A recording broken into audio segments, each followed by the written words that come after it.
Liverpool with a win at the death. Janusz Michallik, I saw your tweet saying, give Divock Origi a contract for life. I mean, this man puts the super in super sub, doesn't he?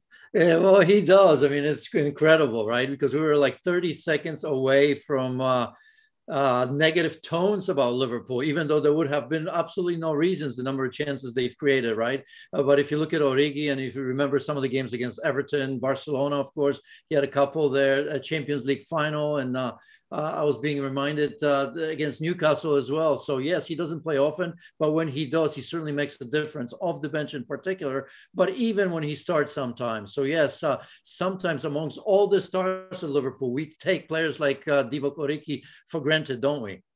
Yeah, I think so sometimes. And then moments like this happen and everybody remembers again just how important a player he can be.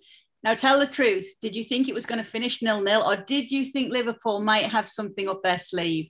You always think that because Liverpool have proven, forget about Origi, but in general, that they play until the last whistle, right? But I do have to say that I thought it was going to be one of those where the time is just going to run out on them. And in fact, I was thinking in my head, what an opportunity lost, given the fact that Chelsea have lost and Liverpool had a chance to go top of the table. Maybe briefly, we'll see what Manchester City do. But psychologically, what a massive win. And you know what? It's richly deserved. And I'll get to Wolves because they've had their chances or half chances, and they actually gave Liverpool some troubles defensively. But in the end, I mean, if you look at Diogo Jota, his header early, then of course the shot stop by Connor Cody, which is incredible. I'm still not sure, and he probably isn't sure how he didn't score that. I mean, there were a number really of chances. Mo Salah had one blocked, and even Divock Origi, if you remember, was desperate defending but good defending just before he scored from Kilman. So I mean,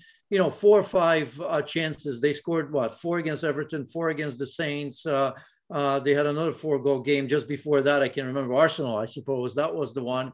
And here 0-0, where it could have easily been 4 or 5-0. So fair play to Liverpool for playing until the end. And as I've said, Wolves, very, very impressive.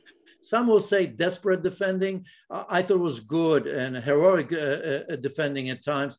And they were going through Liverpool rather easily at times. That would be a worry for me. So where does it stand on desperate defending and defensive masterclass? Somewhere in the middle for Wolves? Somewhere in the middle, because I mean, you sometimes have to be a little bit lucky. But I think, what those players were doing, they knew exactly where they needed to be and got in the way. They never gave up. Sometimes it's easily to give up defensively. I can tell you that from my experience. Not that I did that a lot, but you sometimes see it that, well, it's impossible to get there. And that negative thought sometimes is just enough for the opponents to win a game.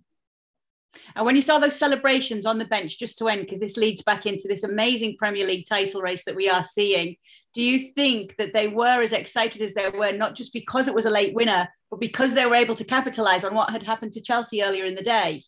Yes, a little bit of both. Psychology plays, an important role, right? I mean, you and I have been analyzing the Chelsea loss to West Ham, and we've talked about the small margins. I mean, here we are, a race between 3 incredible teams, the Manchester City, Chelsea, and Liverpool. And we understand what's coming, what's ahead, the festive seasons for Liverpool, in particular, of course, losing Mo Salah and Sadio Mane to African Cup of Nations. That's in the back of their minds. They know that before they get there, they can't drop a point. And this is one where they felt probably, maybe, that 2 points would be lost. So I think psychology plays a massive loss. And a win like this goes a long way. And we as journalists sometimes like to, talk about these things in the middle of the season. Was this the game that pushed them on? I don't know if that's the game, but if it is, I am sure we're going to come back to this date and this game against Wolves.